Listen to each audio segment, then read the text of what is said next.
எல்லாருக்கும் வணக்கங்க. நம்மளுக்கு இப்போ புது ஒரு நியூஸ் வந்திருக்கு. அதை ஏற்கனவே வந்த நியூஸோட அந்த தொடர்ச்சி தான் இது. இந்த விஜயோட அந்த ஸ்டாம்பீட் நடந்தது இல்லையா கரூரில், அந்த பிரச்சார சமயத்தில் அதை பற்றி ஹைகோர்ட் சில விஷயங்கள்லாம் சொல்லியிருக்காங்க. அது என்னங்கிறத பார்க்கலாம் வாங்க, வீடியோக்குள்ளே போகலாம். அதாவது செப்டம்பர் 27 கரூரில் பிரச்சாரம் நடந்தப்போ 41 பேர் அந்த இடிபாடுகள் தள்ளுமுள்ளில் சிக்கி இறந்தாங்க. இதை ஒட்டி கடுமையாக விமர்சனம் பண்ணியிருக்காங்க ஹைகோர்ட்டு. நம்ம இந்த விஜய் அப்புறம் அவங்களுடைய பார்ட்டி ஆளுங்களை விமர்சனம் பண்ணியிருக்காங்க.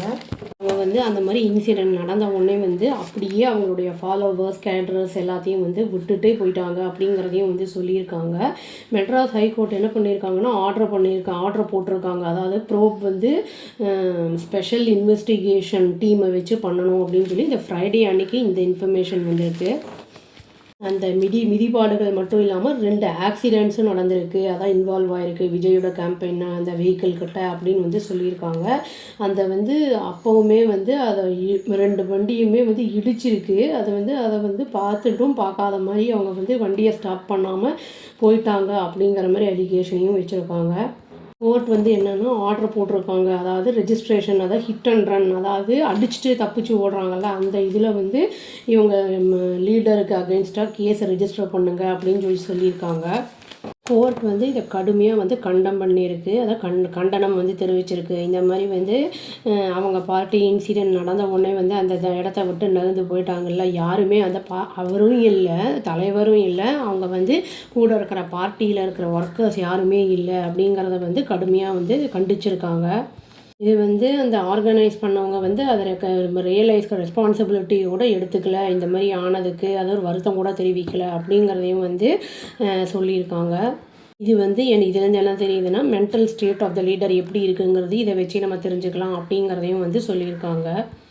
ஜஸ்டிஸ் என் செந்தில்குமார் அப்படிங்கிறவர் சொல்லியிருக்காரு.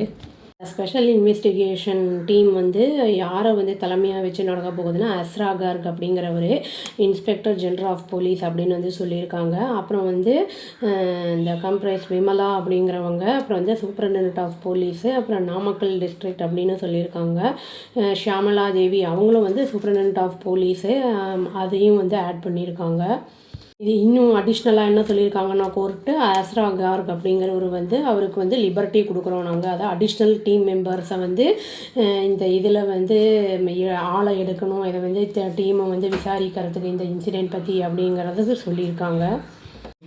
அதாவது எல்லா சிசிடிவி கேமரா ஃபுட்டேஜு, அதாவது எந்த இடத்துல அந்த இன்சிடெண்ட் நடந்திருக்கோ அங்கே முக்கியமாக என்னென்னா இந்த ஃபுட்டேஜு இன்சைடு அவுட் சைடில் இந்த பஸ்ஸு கேரி பண்ணிட்டு போகுதுல லீடர்ஸை, அந்த அப்புறம் பொலிட்டிக்கல் பார்ட்டி அந்த இதை கண்டிப்பாக நாங்கள் சீஸ் பண்ணப்படும் அது அப்படின்னு சொல்லியிருக்காங்க. பஸ்ஸு 2 வண்டியை இடிச்சுது அப்படின்னு சொல்லியிருக்காங்கல்ல, அதையுமே சீஸ் பண்ண போகிறோம் அப்படின்னு சொல்லியிருக்காங்க கோர்ட். அது எல்லாருமே பார்த்துருக்காங்க டெலிவிஷனில். பஸ்ஸு என்னென்னா லீடர்ஸை கேரி பண்ணிட்டு போகும்போது அந்த இன்சிடெண்ட் நடந்திருக்கு அப்படிங்கிறது 2 மோட்டர் பைக்கு டிரைவரும் லீடர் விஜயும் பார்த்துருக்காங்க. பட் பார்த்துட்டு வண்டியை ஸ்டாப் பண்ணாமல் போயிருக்காங்க அப்படிங்கிறத பாயிண்ட் அவுட் பண்ணியிருக்காரு ஜஸ்டிஸ் செந்தில்குமார் அப்படிங்கிறவர். அதாவது இந்த 2 கேஸ்லேயுமே, அதாவது ஸ்டாம்பீட் அப்புறம் இந்த ஆக்சிடெண்ட், அந்த 2 இதுலேயுமே கேஸை ரெஜிஸ்டர் பண்ணல, எஃப்ஐஆர் அப்படின்னு சொல்லியிருக்காங்க. இது கோர்ட் என்ன எக்ஸ்பிரஸ் பண்ணியிருக்குன்னா, ரொம்ப அதாவது வேதனை வருத்தமாக இருக்குது. இப்போ இனியுமே அந்த கம்ப்ளைண்ட் ஃபைல் பண்ணாமல் இருக்கிறது அப்படிங்கிறது சொல்லியிருக்காங்க.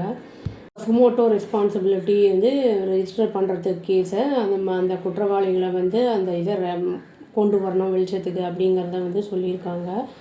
அதாவது அந்த அந்த தலைவரோ இல்லாட்டி தலைவரோட ஆளுங்களோ அந்த பிரச்சாரம் பண்ணாங்கல்ல, அந்த இடத்துல அந்த இன்சிடெண்ட் நடந்ததுக்கப்புறம் ஒருத்தர் கூட அங்கே யாருமே இல்லை அப்படிங்கிறத மென்ஷன் பண்ணி ஸ்பெசிஃபிக்காக அந்த இடத்துல மென்ஷன் பண்ணியிருக்காங்க. இதில் எல்லா அரசியல் தலைவர்களும், நேஷ்னல் லீடர்ஸ்லாம், president, prime minister, union home minister, அப்புறம் சீஃப் மினிஸ்டர் ஆஃப் தமிழ்நாடு, அப்புறம் நிறைய அப்போசிஷன் லீடர்ஸ் இவங்கெல்லாம் கண்டோலன்ஸஸை தெரிவிச்சிருக்காங்க இந்த மாதிரி ஆனதுக்கு. அதாவது எந்த யாருனால பிரச்சாரம் நடந்ததோ அந்த ஆளுங்க இல்லை, மற்ற எல்லா பார்ட்டி இதுவும் இங்கே ரெஸ்கியூ டீம் ஹெல்ப் பண்ணியிருக்காங்க அப்படிங்கிறதையும் சொல்லியிருக்காங்க. கோர்ட் வந்து ஜட்ஜ் இன்னொன்று சொல்லியிருக்காரு. கோர்ட் வந்து அண்டர்ஸ்டாண்டே பண்ணிக்க முடியல. அதாவது வந்து எப்படி ஒரு பொலிட்டிக்கல் பார்ட்டி வந்து இந்த ரேலியை வந்து ஆர்கனைஸ் பண்ணிவிட்டு அந்த மாதிரி இன்சிடெண்ட் நடந்த உடனே வந்து இம்மீடியட்டாக எப்படி வந்து அவங்க அபேண்டன்ட்டாக அப்படியே விட்டுட்டு போக முடியும் அப்படிங்கிறத வந்து எங்களுக்கு ஒன்றும் புரியல அப்படிங்கிற மாதிரி தான் சொல்லியிருக்காங்க.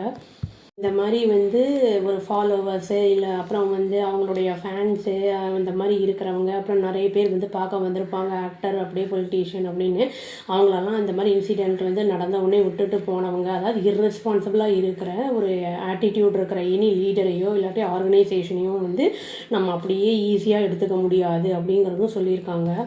கோர்ட் வந்து என்னென்னா இந்த சிட்டிசனை வந்து அதற்காக தான் வந்து இந்த ரெஸ்பான்சிபிலிட்டி எடுத்து அந்த இதை பண்ணுறது அப்படிங்கிறதையும் சொல்லியிருக்காங்க.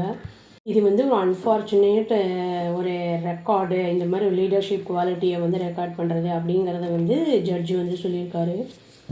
இப்போ ரோட் ஷோலாம் நடத்தணும் அப்படின்னா வந்து இப்போதைக்கு அந்த எஸ்ஓபி அப்படின்னு வந்து அந்த இது ப்ரொசீஜர் வந்து இருக்குது. அது வர்ற வரைக்கும் வந்து இவங்கெல்லாம் ரோட் ஷோலாம் எதுவும் நடத்தக்கூடாது. அதான் டிவிகே மட்டும் இல்லை, டிஎம்கே, ஏடிஎம்கே இந்த மாதிரி எல்லாத்துலேயுமே எல்லாருக்குமே அதையே தான் சொல்லியிருக்காங்க. இது வந்து வேறு ஏதாவது சுப்ரீம் கோர்ட்டுக்கெல்லாம் ஏதாவது போகுமா என்ன ஏது அப்படிங்கிறது தெரியலைங்க. இன்னும் வெயிட் பண்ணி பார்த்தா தான் தெரியும். நம்மளும் கொஞ்சம் சிந்திச்சு செயல்படணும் பொதுமக்கள். ஏன்னா நம்மளுடைய உயிர் பாதுகாப்பு தான் முதல்ல. அப்புறம் தான் நம்ம வந்து நம்ம உயிரை வந்து நல்லா வச்சுக்கிட்டா தான் நம்ம வந்து ஓட்டெலாம் போட முடியும். யோசிச்சு இதெல்லாம் செயல்படணும். அவ்வளோதாங்க. Thank you. Please do like, share and subscribe our channel and click the all option and tap the bell icon. Thank you.